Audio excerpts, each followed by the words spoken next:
उसी की जगह लिख दीजिए ये। भाई यहाँ पे ये को वेरिएंट कंपोनेंट था, तो को किस में कन्वर्ट करना पड़ेगा, कंट्रा वेरिएंट में। तो आपको पता है ए आई की जगह एसोसिएट के तौर पे ये चीज़ लिखाती है ना, तो उसकी जगह हमने लिखा है। आगे बढ़े, दूसरा पॉइंट लिखवाएं।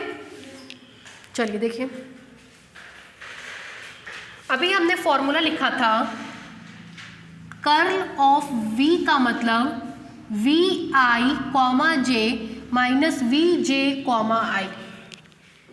कैसे हमको पता कि कर्ल को वेरिएंट पे लगता है, vi को वेरिएंट टेंसर जिसका हमने एक बार को वेरिएंट डिफरेंशिएशन लिया है, vj को वेरिएंट टेंसर, कॉमा लगाने के बाद आई लिखा है, मतलब हमने इसका एक बार को वेरिएंट डिफरेंशिएशन किया है।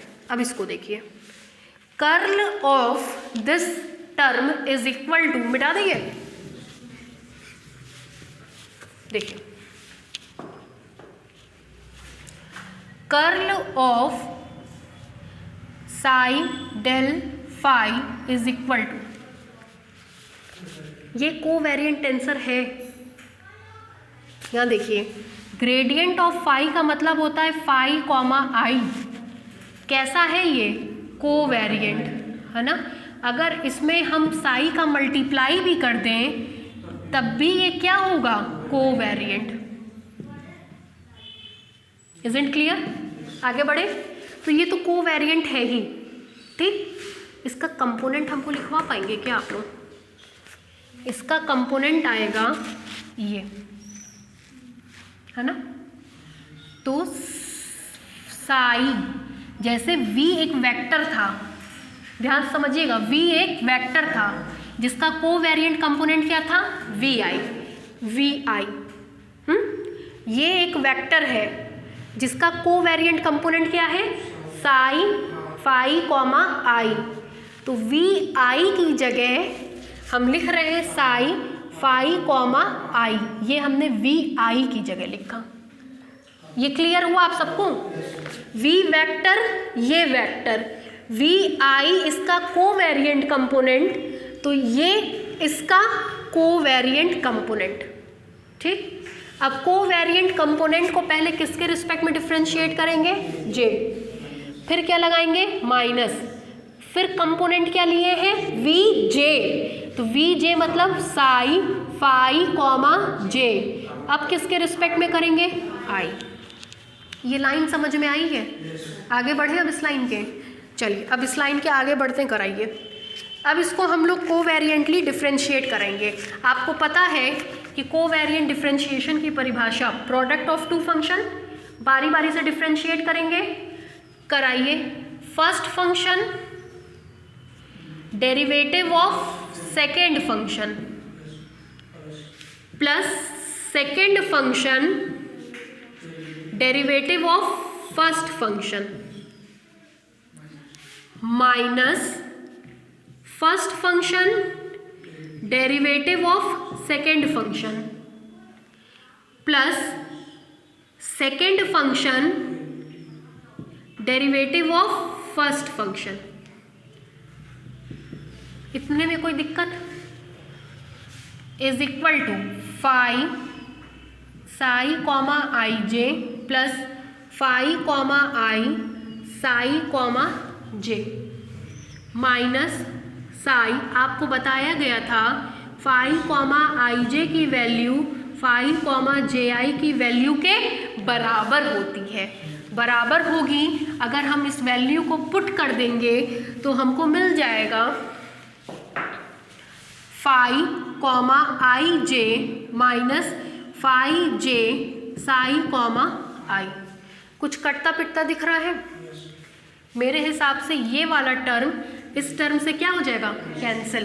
तो आपको मिल जाएगा this implies curl of psi del phi is equal to phi comma I psi comma J minus psi comma J phi comma I. अभी जस्ट बताइए क्रॉस प्रोडक्ट की डेफिनेशन होती है, है ना। क्रॉस प्रोडक्ट की डेफिनेशन में लगाएंगे तो आपको मिलेगा, इसकी जगह लिख सकते हैं phi psi gradient of psi minus gradient of phi gradient of psi, जो कुल मिलाकर के देगा gradient of phi cross gradient of psi. A cross B की परिभाषा A I B J minus B J A I आज पढ़ा है। A I B J minus B J A J B I, मतलब ये किसकी परिभाषा हो गई, कर्ल की, क्रॉस की। तो curl of psi gradient of phi उतार डालिए, थोड़ा सा लिख लीजिए, लिखिए sense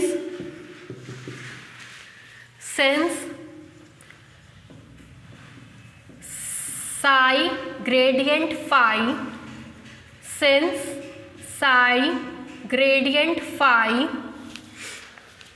is a covariant vector, is a covariant vector।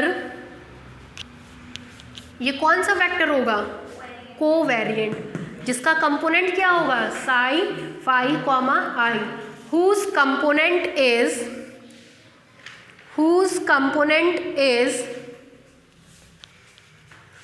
Sci fi comma I, whose component is psi phi comma I, ठीक। then by definition of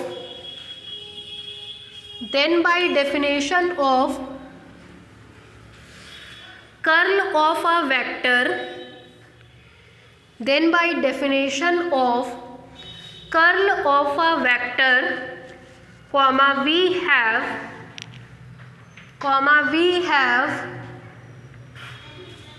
ये लाइन लिखिए, इसके आगे सिंस करके ये लाइन लिख लीजिएगा, ठीक है। और पूरा उतार डालिए, चैप्टर खत्म, दूसरा फिर शुरू करना है।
नहीं जी, सब उतारे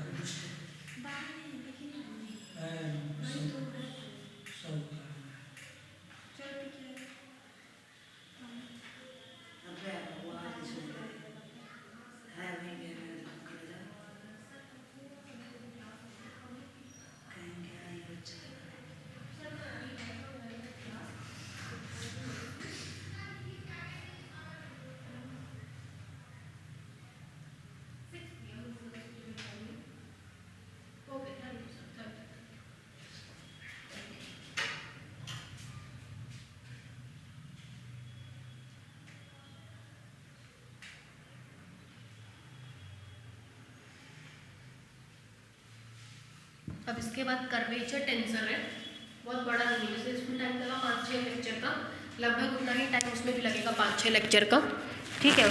चैप्टर ये ख़त्म होते ही नेक्स्ट कर्वेचर टेंसर और रिकी टेंसर, आपका फर्स्ट सेक्शन पूरा ख़त्म, पूरा ख़त्म। 6 चैप्टर थे, 6 सबने 6 मेरे पूरा पढ़ा दिए, 6 क्या 7 नहीं, पूरा सेक्शन ख़त्म, सेक्शन A ख़त्म। अब फिर हम लोग कर्व इन स्पेस से शुरुआत करेंगे, ठीक है। Curve in space first fundamental form, second fundamental form, 3-4 chapter उसमें है, ख़त्म हो जाएगा। उम्मीद कर रहे हैं हम जनवरी फर्स्ट वीक तक आपके कर्व इन स्पेस को ख़त्म करने की। जहाँ जनवरी फर्स्ट वीक में ख़त्म हुआ, फरवरी मिड तक कोर्स कंप्लीट हो जाएगा इसका।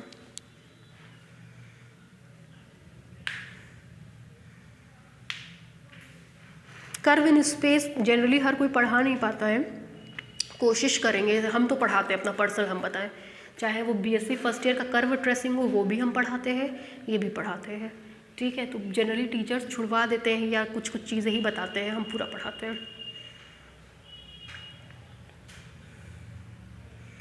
कर्व इन स्पेस पढ़ने के बाद आपको 45 नंबर का 43-45 नंबर का पेपर मिल जाता है। जो बचा 43 का 40-42 नंबर मान लीजिए, 8 नंबर का पेपर छोड़ करके सब मिल जाता है।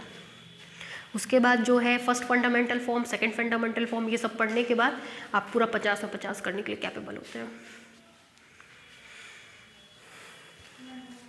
हो गया, चैप्टर खत्म है ये मेरी तरफ से।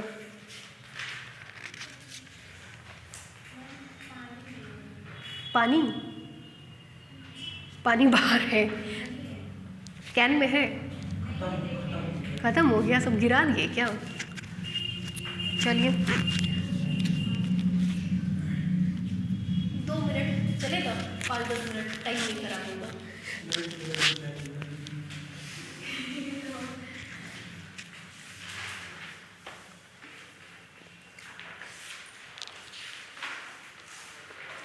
चलिए इसको हम बंद